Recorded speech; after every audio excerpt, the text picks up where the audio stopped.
Assalamualaikum warahmatullahi wabarakatuh. Hello everyone, I'm Afia Nur Asia from Class 2B English Education Study Program. In here, I will explain the origins of ESP. Keep on watching. Introduction of ESP.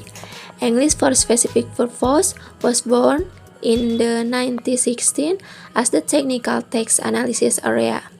The study of language use over language from strengthened at the end of the decade, and materials development become a popular trend. There are three common reasons for the emergence of ESP. The first, the demands of a brave new world.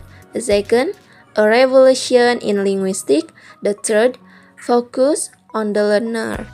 Okay, we are going to the demands of a brave new world.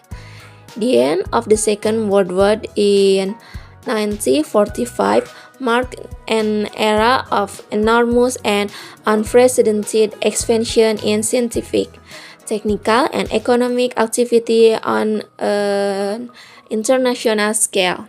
This expansion created a world unified and dominated by two forces, technology and commerce, which in their relentless progress generated a demand for an international language.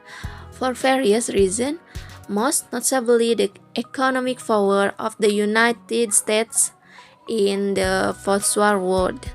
This role fell to English. English was the key to the international currencies of technology and commerce, and it became the accepted international language of technology and commerce. Then it created a new generation of learners who knew especially why they were learning a language. For the example, the doctors who needed to keep up with development in their field.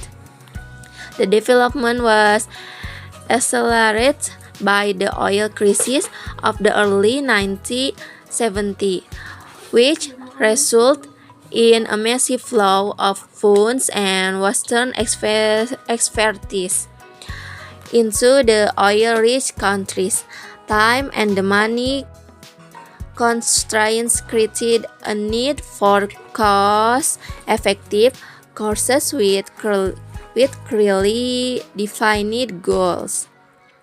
English now becomes subject to the wishes, needs, and demands of people other than language teachers. This happened because of the activity of exchanging goods and services after the World War. English is the key to technology circulation in international trade.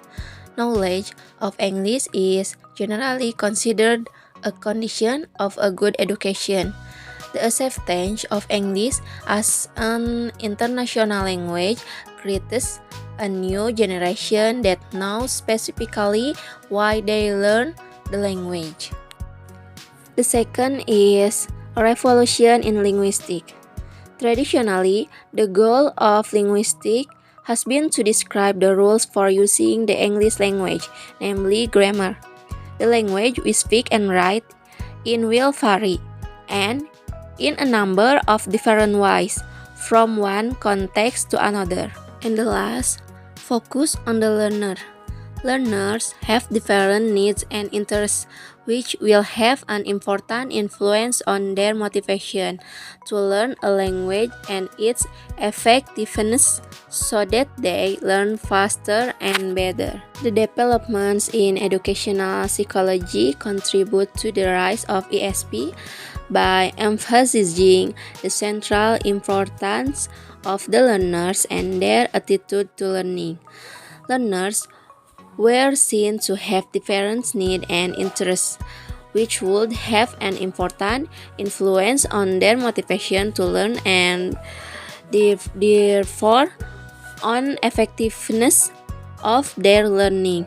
This lends support to the development of courses in which relevance to the learner's need and interest was paramount. That's all my presentation. If there is a lack, I apologize profusely. Hopefully, what I convey is useful for myself and many people in particular. Thank you. Wassalamualaikum warahmatullahi wabarakatuh.